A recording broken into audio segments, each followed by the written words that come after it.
Hi friends, എല്ലാവർക്കും സുഖമല്ലേ? അപ്പോൾ നമുക്കിന്ന് പുതിയൊരു വീഡിയോ ചെയ്യാം. ഞാൻ ചെയ്യാൻ പോകുന്നതെന്ന് പറഞ്ഞാൽ എളുപ്പത്തിൽ രുചികരമായ രീതിയിൽ എങ്ങനെ നമുക്ക് ബീഫ് കറി വയ്ക്കുക എന്നുള്ളതാണ്. ഇപ്പോൾ എല്ലാവർക്കും അറിയാം, എല്ലാ പാചകങ്ങളും എല്ലാവർക്കും അറിയാം, എങ്കിലും ഞാൻ എൻ്റേതായ സ്റ്റൈലിൽ ഒന്ന് കാണിച്ചു തരാം. അപ്പോൾ ആദ്യമായിട്ടാണ് നിങ്ങൾ ഈ വീഡിയോ കാണുന്നത് എന്നുണ്ടെങ്കിൽ സബ്സ്ക്രൈബ് ചെയ്യുക, ലൈക്ക് ചെയ്യുക, ഷെയർ ചെയ്യുക. വീഡിയോയിലേക്ക് പോകാം. നമ്മൾ ഇറച്ചി കഴുകി വെച്ചിട്ടുണ്ട്. ഇനി അതിലേക്ക് എന്തൊക്കെയാണ് ഇടേണ്ടതെന്ന് പറയാം.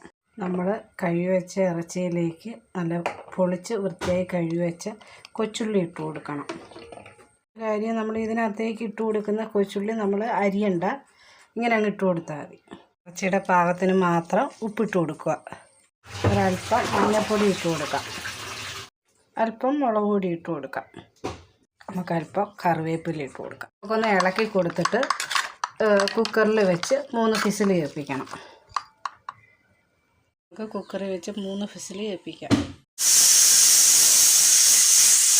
നമുക്ക് ഇറച്ചിക്ക് ആവശ്യമായ പച്ചമുളക് അരിഞ്ഞു വയ്ക്കാം. പിന്നെ നമുക്ക് വെളുത്തുള്ളി ഇഞ്ചിയും കൂടെ ചതച്ചത് വേണം, കറിവേപ്പില വേണം, തേങ്ങ അരിഞ്ഞത് വേണം. ഞാനിതിപ്പോൾ ഒരു കൊച്ചു തേങ്ങയാണ് അരിഞ്ഞെടുത്തേക്കുന്നത്. നിങ്ങൾക്കുള്ളതുപോലെ നിങ്ങളുടെ ആവശ്യത്തിന് എടുക്കാം. ഇത് നമുക്ക് ആവശ്യത്തിന് നേരത്തെ നമ്മൾ ഇറച്ചിക്കകത്ത് കൊച്ചുള്ളി അരിയാതെ ഇട്ട് കൊടുത്തിട്ടുണ്ടായിരുന്നു.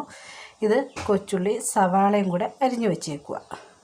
നമുക്ക് ഇറച്ചിക്ക് ആവശ്യമായ മുളക് പൊടി, മല്ലിപ്പൊടി, മഞ്ഞൾപ്പൊടി എടുക്കാം.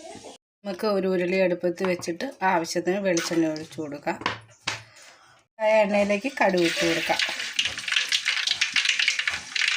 ഇതിലേക്ക് തേങ്ങ ഇട്ട് കൊടുക്കാം. തേങ്ങ മൂപ്പിച്ച് നമുക്ക് കോരി മാറ്റി വയ്ക്കണം.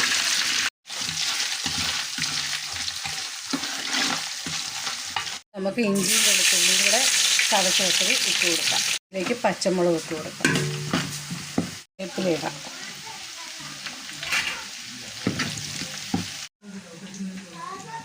ഇനി അരിഞ്ഞ് വെച്ചേക്കുന്ന ഉള്ളി ഇട്ട് കൊടുക്കാം.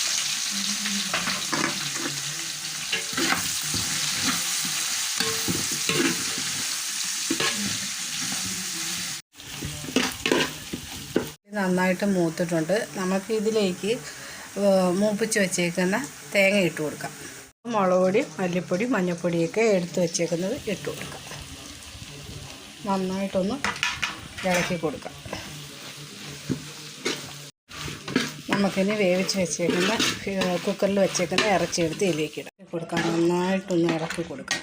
ഇതിലേക്ക് അല്പം മീറ്റ് മസാല ഇട്ട് കൊടുക്കാം, അല്പം കുരുമുളക് വറുത്ത് പൊടിച്ചത് ഇട്ട് കൊടുക്കാം. എന്നിട്ട് നമുക്കൊന്ന് തീ കുറച്ച് അടച്ചു വയ്ക്കാം. അങ്ങനെ നമ്മുടെ ബീഫ് കറിയും ചീനിയും റെഡി ആയിട്ടുണ്ട്.